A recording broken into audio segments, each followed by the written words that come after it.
السلام علیکم ورحمۃ اللہ وبرکاتہ۔ عزیزان ملت اسلامیہ، آپ تمام امتی کو ابو فصل کی طرف سے سلام عرض ہے۔ گھر میں بڑی پردہ نشین عزت دار ماں اور بہنوں کو ابو فصل کی طرف سے سلام عرض ہے۔ بہرحال بہرکیف اللہ سے امید ہے آپ لوگ خیریت سے ہوں گے، اللہ کی حفاظت میں ہوں گے۔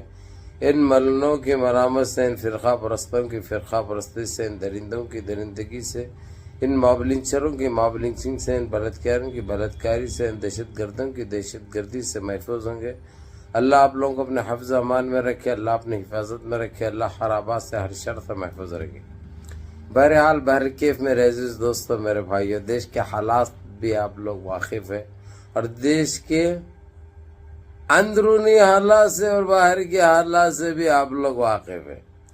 یہ سرکار کے ساتھ ڈیلی کچھ نہ کچھ ہو رہا ہے۔ اب انہوں بول رہے ہیں، رو رہے، چلا رہے، چیخ کر رہے، سنا رہے یاروں کو۔ ان کی آپ بھی تھی جب لوگوں کے اوپر تکلیف دیے تھے، انہوں اتیاچار کیے تھے، انہوں جب ان کو سمجھ میں نہیں آئی۔ اب ان کی جیسے ہی گنڈی پکڑے گئی، اب وہ گنڈی سے بچنے کے لیے ان کے اوپر اتیاچار ہو رہا ہے، جبکہ سرکار ان کی، حکومت ان کی، ان کے اوپر کون کرے گا بھائی؟ اب سپریم کورٹ کو کوس رہے انہوں۔ کل تک سپریم کورٹ کو مینج کرتے تھے، ڈراتے تھے، دھمکاتے تھے، خریدتے تھے، یہ بھول گئے انہوں۔ اب یعنی انہوں کرے تو کچھ بھی نہیں، اب ان کے ساتھ ہوا تو بہت کچھ ہو گیا۔ بہرحال میرے عزیز دوستوں، میرے بھائیوں، اب میں اتنے پہلوؤں نہیں بجھاتا، مدعے کی بات کرتا ہوں میں۔ اب جس طریقے سے وقف امینڈمنٹ بل کو لے کر یہ لوگ آئے تھے، بل جو پاس کرے تھے یہ لوگ اپنی اکثریت ثابت کر کے، کالے قوانین نافذ کرے تھے، 5 چیزیں لائے تھے، جس میں سے 4 سپریم کورٹ نے اسٹے لگا کر روک لگا دی تھی، جس میں مسلمانوں کی اور وقف بورڈ کی بہت بڑی جیت بھی تھی۔ ہم اس کا شکریہ ادا کریں کپل سبل کا اور کانگریس پارٹی کا۔ ویسے تو تمام پارٹیوں نے ساتھ دیا، صرف 2 آتنکیوں کو چھوڑ کے، ایک پیون نائیڈو، ایک چیٹر کمار۔ اب یہ لوگوں کی دونوں کی بھی کیا صورت رہی مسلمانوں کے سامنے؟ اب یہ کیا بول کے کبھی ووٹ بھی مانگ سکتے مسلمانوں سے؟ اب یہ آپ لوگ کو کرنا ہے فیصلہ۔ ہمارا کام ہے سچائی بتانا اور ان کے پردے فاش کرنا ہر طریقے سے۔ بہرحال آج صبح میں جو چلا، انہوں ایک پیٹیشن ڈالے تھے، جو اسٹے آلریڈی لگ گیا، اس کے اوپر انہوں 3 مہینے تک کچھ ڈال نہیں سکتے، کچھ بول نہیں سکتے۔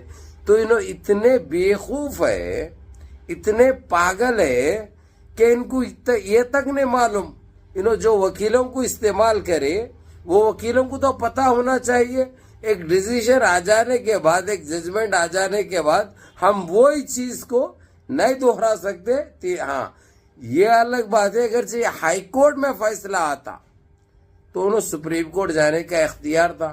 اب سپریم کورٹ کے بعد تو کوئی کورٹ ہی نہیں ہے، اب صرف انٹرنیشنل کورٹ کو جا سکتے ہیں، لیکن وہاں پہ اتار کے مارتے وہ لوگ اوپر سے نہیں، سمجھے نا؟ پورا گھپا گپ گپا گپ گپا گپ گپا گپ جاتا، کیونکہ یہ سارے چیزیں غلط کرے ہوئے تھے۔ وہاں پہ تو کوئی اختیار نہیں ہے، کوئی حق نہیں ہے، کوئی راستہ نہیں ہے۔ تو ان تمام وکیلوں کی ٹیم کو اتنا برا لیے ہیں جج صاحب، انہوں پیٹیشن ڈالے تو کوئی اور اس کے لیے ڈالے بول کے، ان کو وقت مل گیا، ٹائم مل گیا، چیننگ جیسے ہی چالو ہوئی، جیسے یہ آئی بات، آتے ہی جو ہے سو وکیل صاحب نے جو فیصلے سنائے ہیں، اس کے بعد ان کو یہ بھی بول دیا دوسری مرتبہ تمہارے اوپر کاروائی ہوگی، تم وکالت کرے ہوئے یا مسخرے پڑھنے کی ڈگری حاصل کرے ہوئے، یہ کہنا تھا سپریم کورٹ کا۔ تو میرے عزیز دوستوں، میرے بھائیوں، میری ماں اور بہنوں، یہ ہماری بہت بڑی چیز ہے۔ ابھی وقف امینڈمنٹ بل کو لے کر یہ لوگ کچھ بھی نہیں اکھاڑ سکتے۔ اب ان کو وہی کرنا پڑے گا جو ایک چیز رکھے تھے سپریم کورٹ کی طرف سے، ان کے 5-6 چیزوں میں، اب سپریم کورٹ نے صاف کہہ دیا ہے وہ اس پہ بھی ہم ایک مرتبہ غور کریں گے، ایک 5ویں چیز کے لیے وہ بھی ہٹا دیں گے، اس کے اوپر بھی اسٹے لگا دیں گے۔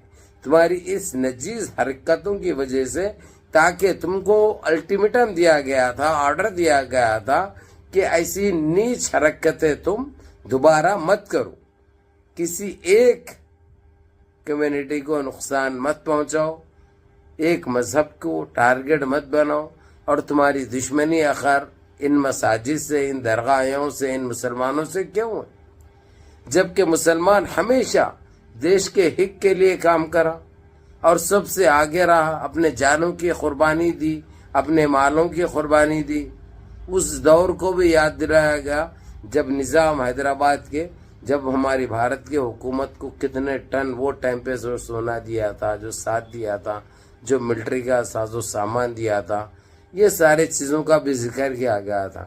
لیکن انہوں سدھرنے والے ہے جو نہیں, ہمیشہ تیڑی کی تیڑی رہتی ان کی, کچھ بھی ان کو سمجھ میں نہیں آتا, گھپلے کرنا ان کا کام ہے, ان کی پہچان ہے. بہرحال میرے عزیز دوستو, میرے بھائی, منظم رہیے, متحد رہیے, اپنی صفوں میں اتحاد برقرار رکھیے, نمازوں کی پابندی کریے, ماں باپ کی خدمت کریے, بڑوں کے احکام پہ عمل کریے, اور اپنے اس بھائی کو بھی دعاؤں میں یاد رکھیے. ویڈیو پوری دیکھو, ویڈیو کو لائک کرو, اور اپنے 4 دوست احباب کو بھی بھیجو, اور چینل کو سبسکرائب کرو. السلام علیکم.